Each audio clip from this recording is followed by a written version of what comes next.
राम जी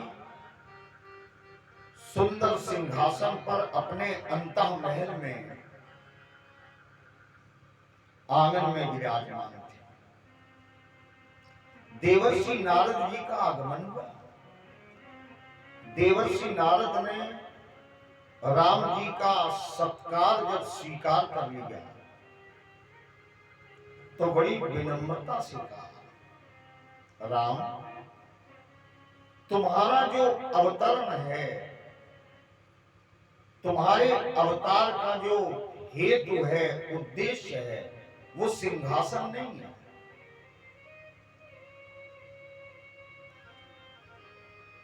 आध्यात्म रामायण का प्रमाण भी है।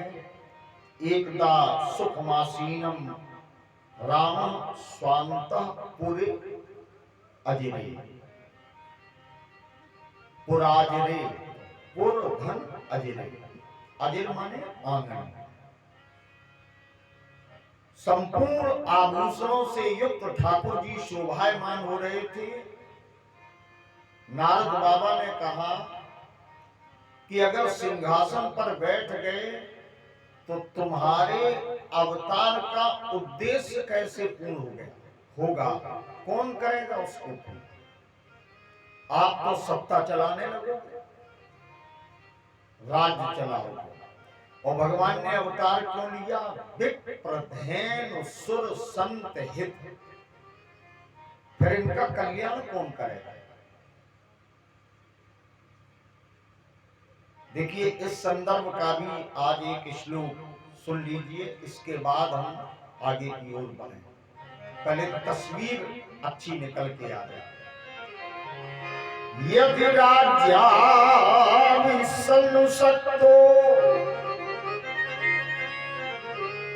रावणं न हनिष्यसि प्रतिज्ञा के कृतारा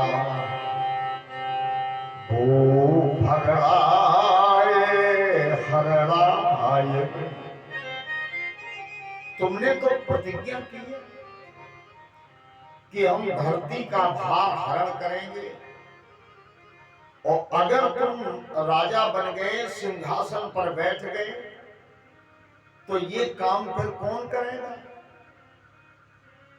भगवान कहते हैं, देवर्षि नारद तुम किसी भी प्रकार की चिंता मत करो। और एक निवेदन और मेरा स्वीकार करें कि नारद जी को ब्रह्मा जी ने भेजा, क्योंकि जब पता चला ब्रह्मा को कि चक्रवर्ती दशरथ जी महाराज राम जी के अभिषेक की चर्चा करने लगे हैं, अभी निर्णय नहीं हुआ, करने लगे, अपने स्वजनों से पूछने लगे, परामर्शदात्री जो समिति है उसका निर्णय लेने लगे।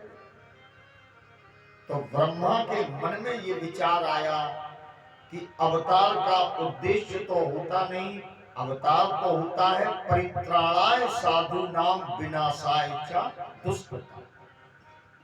फिर धर्म की स्थापना कौन करेगा? रावण का वध कौन करेगा?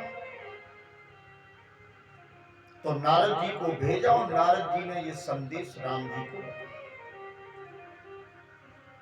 परमात्मा राघवेंद्र सरकार कहते हैं कि देवर्षि नारद, मैं अपनी प्रतिज्ञा, मैं अपना वचन भूला नहीं। देखो, मन से एक, वचन से एक, कर्म से जो एक है वही तो साधु है, वही सज्जन है, वही महापुरुष है। और जिसका मन कर्म वचन ये बदलता रहे स्वार्थ के वश में होकर के, वो महापुरुष किस बात का? भगवान कहते हैं, रावणस विनाशार्थ दंडका रंगम गमिष्यति। मैं रावण के वध के लिए सिंहासन स्वीकार नहीं करूंगा, मैं दंड का रंग जाऊंगा। अब इस बात को जब आप सुनेंगे तो अपने आप मन में विचार आएगा कि फिर तो कोई दोष नहीं, क्योंकि राम करन चाहे सोई होई। अन्यथा फिर दोष लगाओगे इस चरित्र में कि कैकेयी ने अच्छा नहीं किया, महाराज दशरथ को कैकेयी का निर्णय नहीं मानना चाहिए, तमाम तर्क कुतर्क वितर्क पैदा होंगे। इसलिए ये निवेदन मैंने आपसे प्रारंभ में किया। अच्छा, वशिष्ठ भी इसके बाद आए राम जी के। वशिष्ठ जी महाराज ने भी जब राम जी से चर्चा की तो योग वासिष्ठ में वर्णन है, राम जी ने कहा कि मुझे सुखों की कोई कामना नहीं है, भोगों के प्रति मेरी कोई आसक्ति नहीं, कोई लगाव नहीं। मैं अपने कर्तव्य का निर्वहन करूंगा और दानवता का दलन करूंगा, मानवता की रक्षा करूंगा, राष्ट्र धर्म मानव धर्म और अवतार के उद्देश्य को पूर्ण करूंगा। वशिष्ठ जी ने कहा, राम हमें तो पता था, एक बार ब्रह्मा जी ने मुझे बताया, तो तुम्हारे दर्शन के लिए ही इक्ष्वाकु राजा के समय से तुम्हारे वंश में मैं उपरोहिती का कर्म कर रहा हूं, जो बहुत ही निंदनीय है। लेकिन प्रसन्नता केवल इस बात की थी कि यदि मैं ये कर्म करता रहूंगा तो इस वंश में जब परमात्मा राम का प्राकट्य होगा तो उनकी निकटता, उनका दीदार, उनका दर्शन और उनके गुरु पद को प्राप्त करके मैं धन्य हो जाऊंगा। लेकिन ये संत और अनंत की ये बात चक्रवर्ती दशरथ जी को पता नहीं थी। प्रेम से बोलो जय। इतनी बात आप अपने मस्तिष्क में, विचारों में पहले समझ लीजिए। अब हम राम कथा में प्रवेश करते और रामचरितमानस का आश्रय।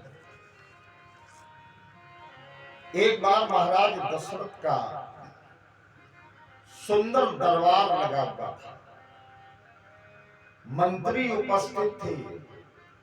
चक्रवर्ती दशरथ जी के 8 मंत्री, 8 उपस्थित, सभासद बैठे हुए थे और जो पुरजन हैं वो भी उपस्थित थे। वाल्मीकि रामायण जी में प्रमाण है कि महाराज दशरथ ने भूमंडल के समस्त राजाओं को बुला करके और अपने राज दरबार में बैठाया। परामर्श राजा बनाने का लेना है, कोई सामान्य बात नहीं है। और बिना विचारे कभी राजा मत बनाओ। भागवत जी में भी प्रसंग है कि अंग के पुत्र वैन को उसकी मां ने सम्मति दी तो वैन राजा बन गया, तो वैन ने सब चौपटे कर दिया।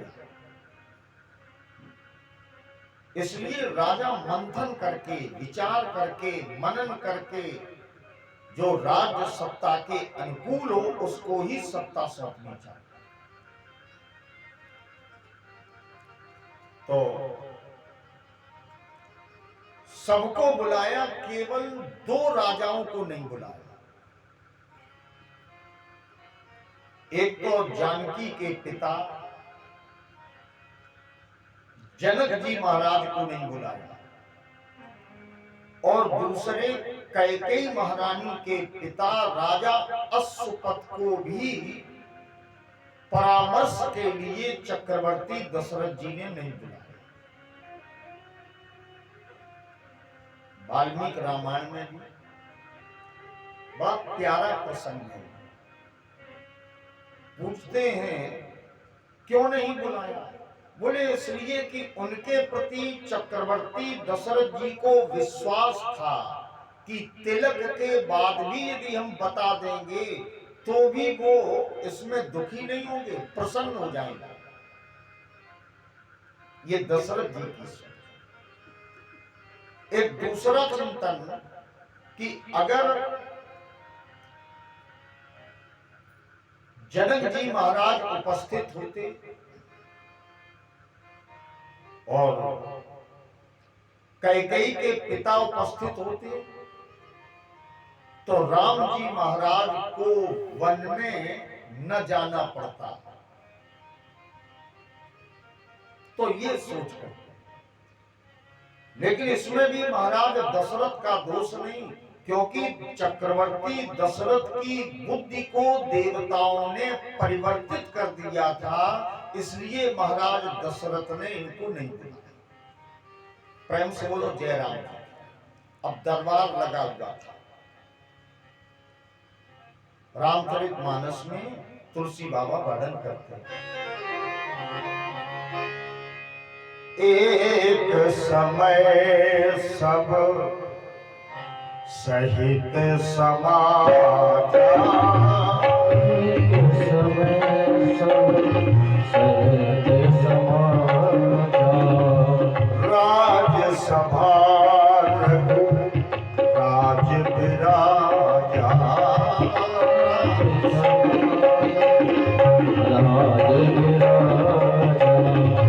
राज सुभाय मुकुर कर लीन्हा, राय सुभाय मुकुर कर लीन्हा, राय सुभाय मुकुर कर लीन्हा, राय सुभाय मुकुर कर लीन्हा, पतन विलोक मुकुट सम कीन्हा, बदन विलोक बदन विलोक मुकुट कीन्हा।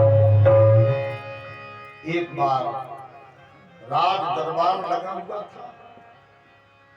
राज दरबार में चक्रवर्ती दशरथ जी महाराज ने एक दर्पण लिया। सहज में स्वाभाविक ढंग से अपने हाथ में लिया वो दर्पण, और जैसे ही अपना मुख देखा तो राज मुकुट एक ओर से, एक सिरे से उठ गया और दूसरी ओर झुक गया। इधर से उठा, इधर झुका। चक्रवर्ती चूड़ामणि दशरथ जी ने अपना मुख देखा और मुकुट सम कीन्हा, जो झुका हुआ मुकुट था एक ओर उठा था। अब जैसे इधर से जब उठेगा तो इधर झुक जाएगा, तो उसको बराबर किया। दशरथ जी विचार करने लगे कि ये मेरा एक ओर झुका हुआ और दूसरी ओर जो कान के ऊपर के जो बाल हैं उनसे उठा हुआ मुकुट मुझे संकेत कर रहा है। अरे दशरथ, बड़े युद्ध तूने किए, देवताओं की सहायता के लिए तुम जाते रहे, शब्द वेदी बाण चलाते रहे और युद्ध में बड़े दक्ष हो, प्रवीण हो, निष्णात हो, लेकिन अब अपनी अवस्था भी तो देखिए। मानो वो कानों के निकट के श्वेत बाल दशरथ जी को कान में मंत्र दे रहे हैं, उपदेश दे रहे हैं। चौथी अवस्था आ गई और सिंहासन का सुख ही भोगते रहो। जैसे अपने यहाँ घर परिवार में भी होता है। क्या होता है, बुजुर्ग बहुत वृद्ध हो गए लेकिन भगवान का भजन नहीं करेंगे, घर की ताली जरूर लिए रहेंगे।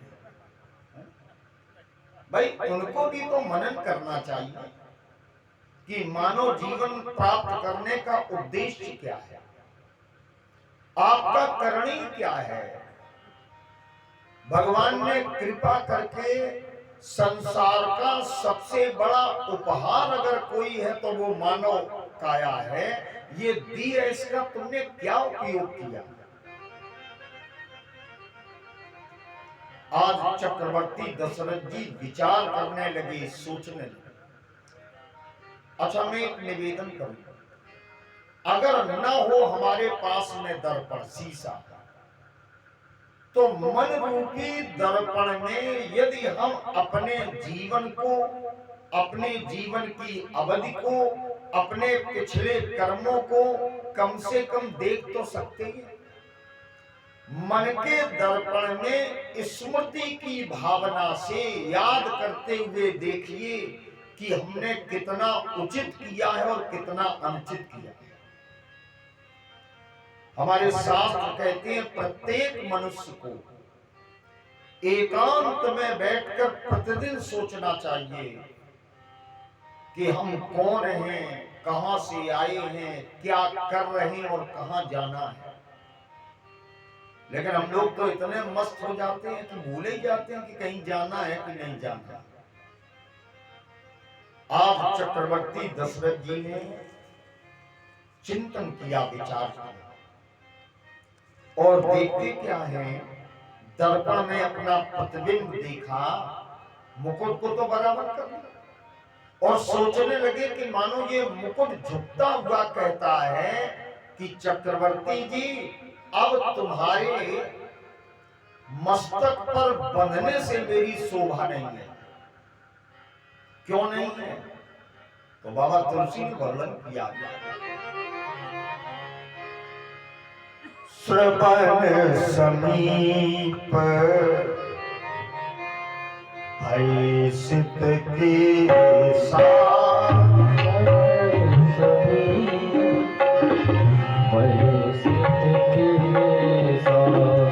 मनहु जरठ बन अस उपदेशा, मनहु जरठ बन अस उपदेशा, नभ जो बराज राम कहूँ देव,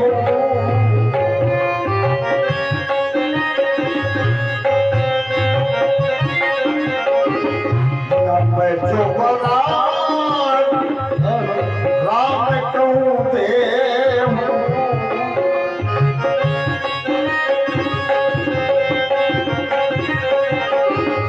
जीवन जन्म लाहु किनले, जीवन जन्म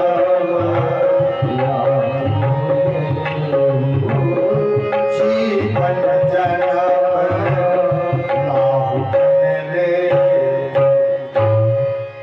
मेरी चौथी अवस्था आ गई, कानों के समीप के बाल श्वेत हो गए, मानो उपदेश कर रहे हैं ये बात कि दशरथ अब सिंहासन राम को दे दे।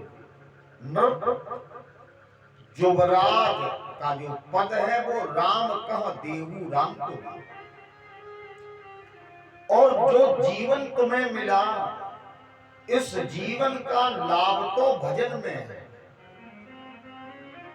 और ये परंपरा भी थी पहले कि चौथे पन जाइए नप कानन। जब चौथी अवस्था आती थी तो वन प्रखंड में जाकर के गृहस्थ और राजा ये सब भजन करते थे। लेकिन अब तो घर में चाहे जितनी बुढ़ापे में दुर्दशा हो, लेकिन घर नहीं छोड़ना चाहते, भजन नहीं करना चाहते, भोजन घर ही का अच्छा लगता है। और मैं आपसे एक निवेदन करूं कि जब आप कुछ भी करने लायक नहीं रहेंगे तो जो आपके निकट आपका परिवार है वही आपकी उपेक्षा करेगा।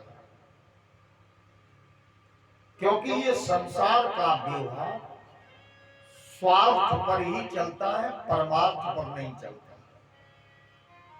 शरीर से भी जब प्राण निकल जाते हैं तो अपने ही पुत्र और अपना ही परिवार कहता है अब क्यों रखे हो, नहीं तो रात्रि व्यतीत करनी पड़ेगी तो कौन झंझट में पड़ेगा। ले चलो इन्हों ढूंढ के आओ जल्दी।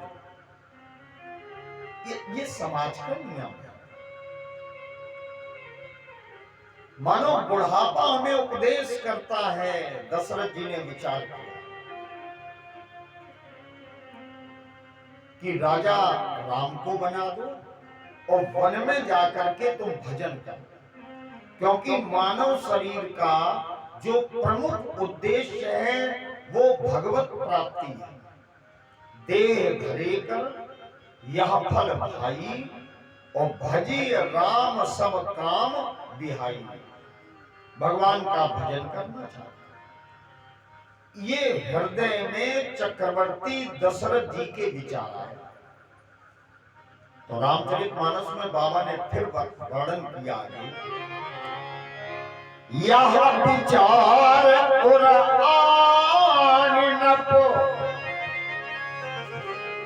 सुदिन सुअवसर पाय,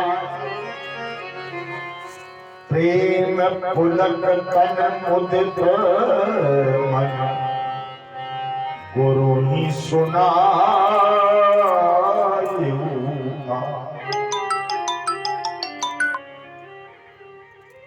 प्रेम पुलकित हो गया मन। और चक्रवर्ती दशरथ जी ने जो हृदय में विचार था उसको किसी से व्यक्त नहीं किया, पहले गुरु चरणों में निवेदन किया, गुरुदेव भगवान से प्रार्थना की कि मैं ये चाहता हूं, मेरी ये इच्छा है, मेरी ये कामना है, मैं राम को राजा बनाना चाहता हूं। गुरुदेव भगवान ने चक्रवर्ती दशरथ जी की बात का अनुमोदन तो किया, लेकिन बड़ा प्यारा उत्तर दिया, दशरथ जी तुमने ठीक निर्णय लिया। अच्छा, यहां एक और विचार करना, किसी भी कार्य को करने के पूर्व, विचार करने के पूर्व गुरुजनों की सम्मति दशरथ जी लेते रहे। गिलानी हुई, पुत्र नहीं था तो गुरु गृह गए तुरंत। नामकरण संस्कार कराना था तो किससे कराया? गुरु जी से। यज्ञोपवीत भी वामदेव वशिष्ठ की उपस्थिति में, सारे कार्य गुरु के परामर्श से।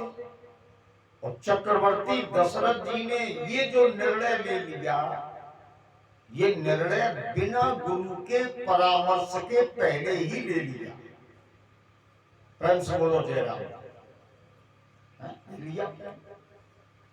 तो अब गुरु के पास तो बाद में गए, पहले तो सभा में बैठ करके दर्पण ले करके और बुढ़ापे का उपदेश सुनने के बाद तब गुरु जी को बताने गए।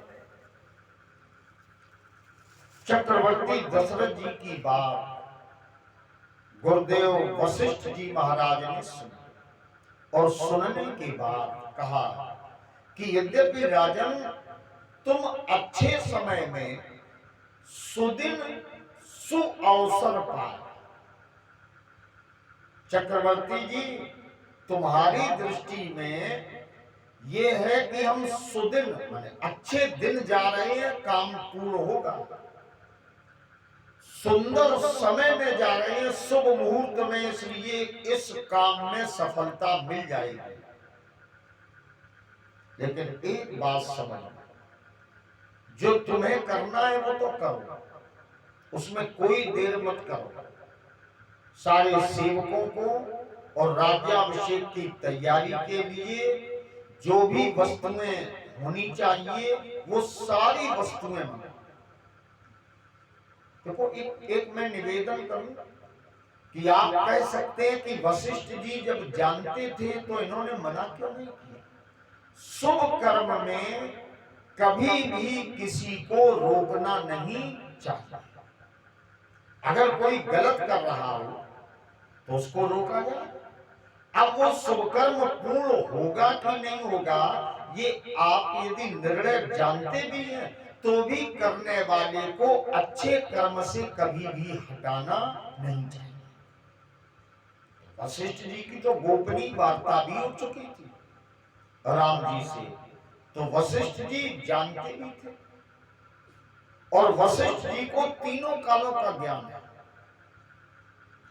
जो ब्रह्मा की गति को छेद सकता है, रोक सकता है, ऐसे दिव्य संत हैं। कौन? गुरुदेव वशिष्ठ जी। बड़े भाव से एक दोहे में वर्णन किया, बताया, राजन देर मत करो, तुम्हारा ये विचार अच्छा है। बेग विलंब, इसमें दो शब्द हैं, एक बेग और दूसरा विलंब। तुम जल्दी करना चाहते हो, लेकिन इस राज्याभिषेक में विलंब भी हो सकता है। लेकिन गुरुजनों की, महापुरुषों की और अच्छे लोगों की भाषा को हम लोग बड़ी जल्दी समझ नहीं पाते। प्रेम से बोलो जय राम। बात कोई कठिन तो नहीं लग रही। देखो दोनों शब्द हैं यहाँ, और आज गुरुदेव चक्रवर्ती दशरथ जी को संकेत में बता भी रहे हैं, क्योंकि दोषी न बने, कोई ये न कह सके कि आपको पता था और आपने बताया नहीं। इसलिए महापुरुष अपने यश को और अपने ऊपर आने वाले कलंक को जान करके बिल्कुल स्पष्ट बात करते हैं, और इस प्रकार की बात करना ये वाणी की चतुरता है।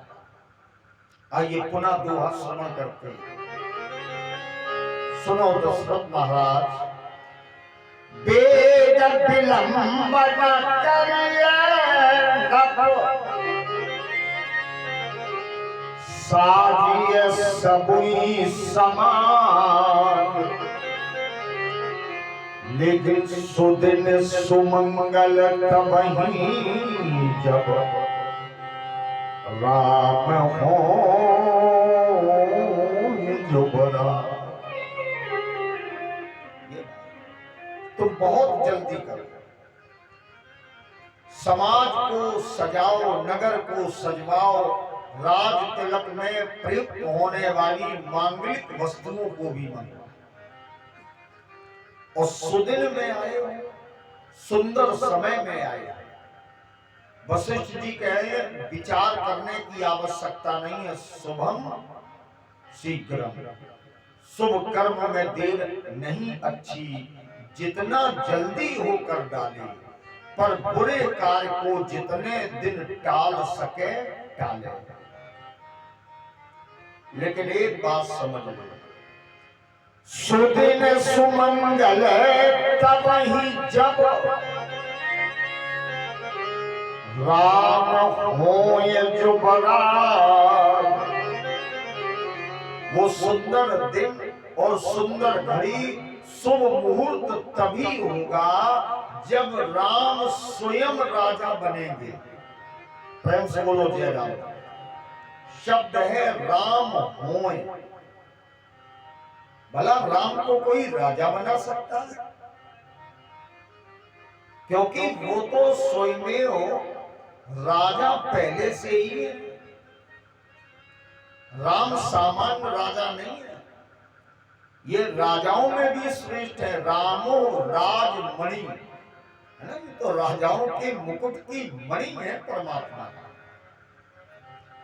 तो वशिष्ठ जी ने अपनी बात भी कह दी कि भगवान को कोई, अब जैसे हम लोग, ये तो हमारा भाव है कि भगवान को हमने भोग लगाया, ठाकुर जी ने भोग पा लिया, इसके बाद पूरी थाली तो हम ही समेट गए।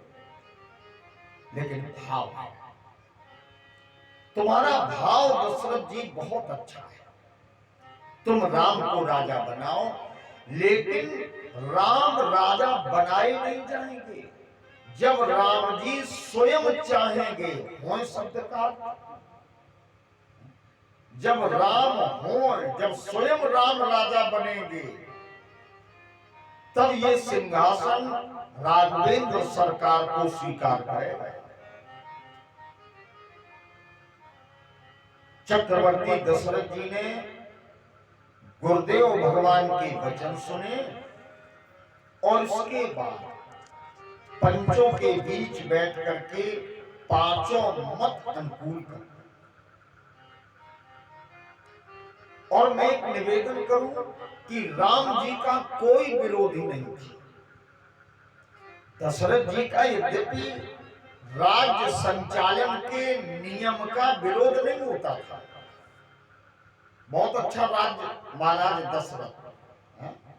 एक बार दशरथ कहे तो कोट यज्ञ फल, ये महत्व। लेकिन जब कोई राजा बनता है तो वो कितना भी प्रिय कर्म करे, लेकिन उसका कहीं न कहीं कोई ना कोई विरोधी तो होता ही है।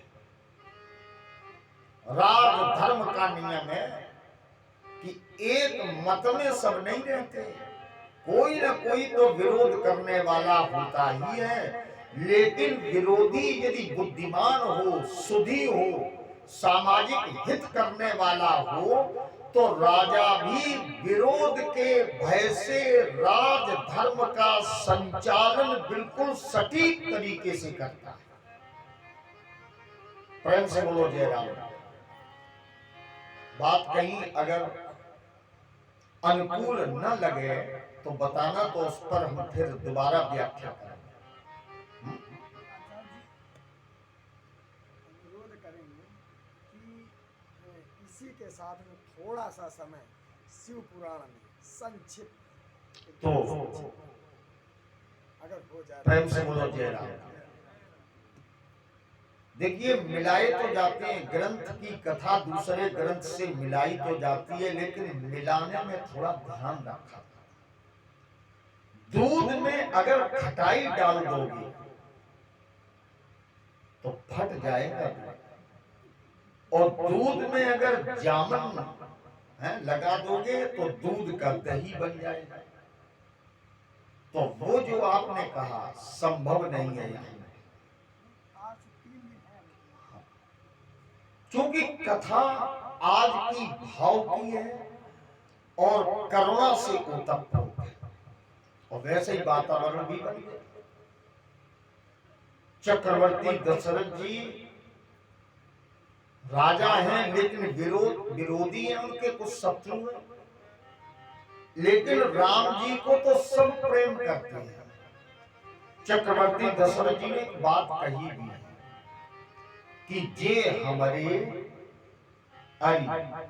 जो मेरे शत्रु हैं उनको भी राम बहुत प्रिय है।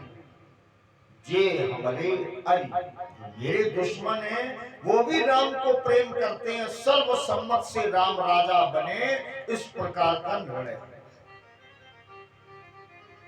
चक्रवर्ती दशरथ जी महाराज गुरुदेव के पास आए और बोले, गुरुदेव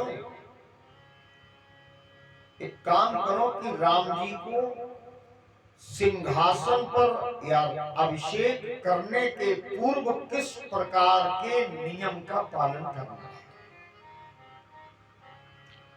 तो आज वशिष्ठ जी को चक्रवर्ती दशरथ जी राम जी के सदन में भेज रहे हैं कि राम जी को शिक्षा दे दो, क्योंकि राज लक्ष्मी का संचालन करना है, सिंहासन पर बैठना है, राम का अभिषेक होना है। तो राम को किस प्रकार के नियम का, व्रत का पालन करना चाहिए, ये गुरुदेव उन्हें उपदेश दे। ये थोड़ी कि जब मन में आए तब सिंहासन पर बैठ शिक्षा दे दो, उपदेश दे। वशिष्ठ जी ने जब चक्रवर्ती दशरथ जी की ये बात सुनी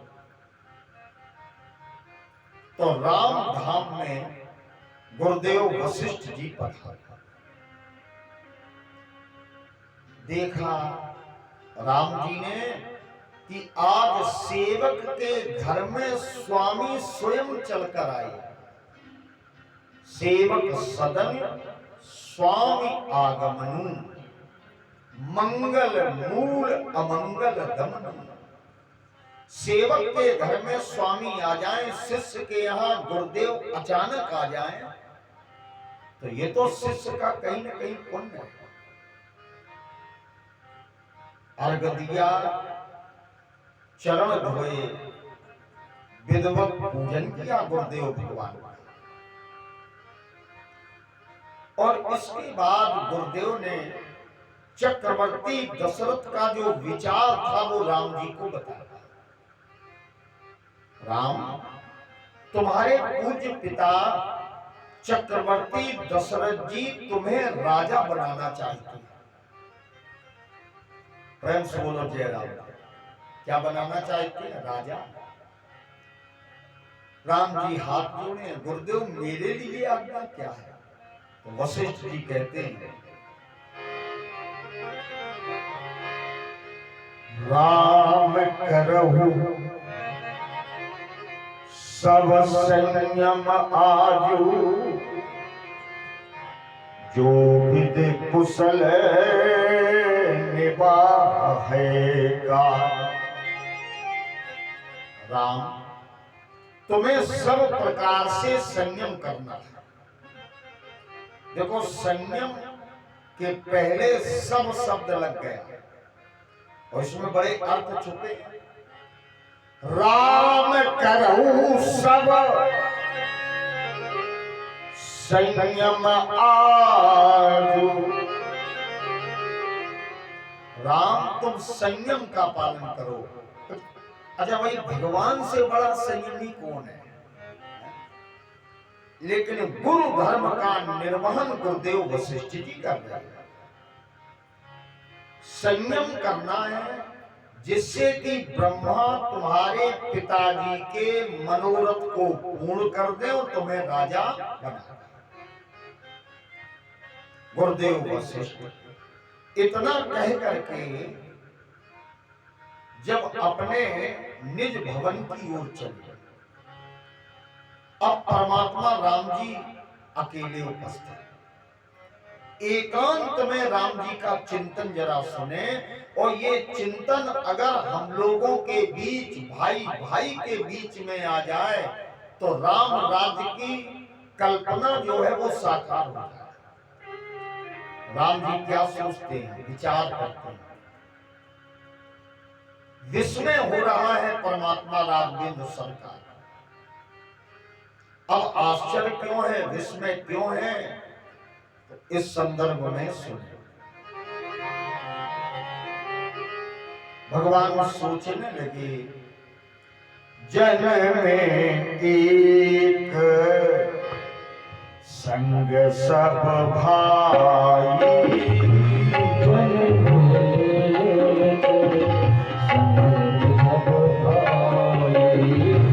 भोजन शयन कीन ललकारी, भोजन शयन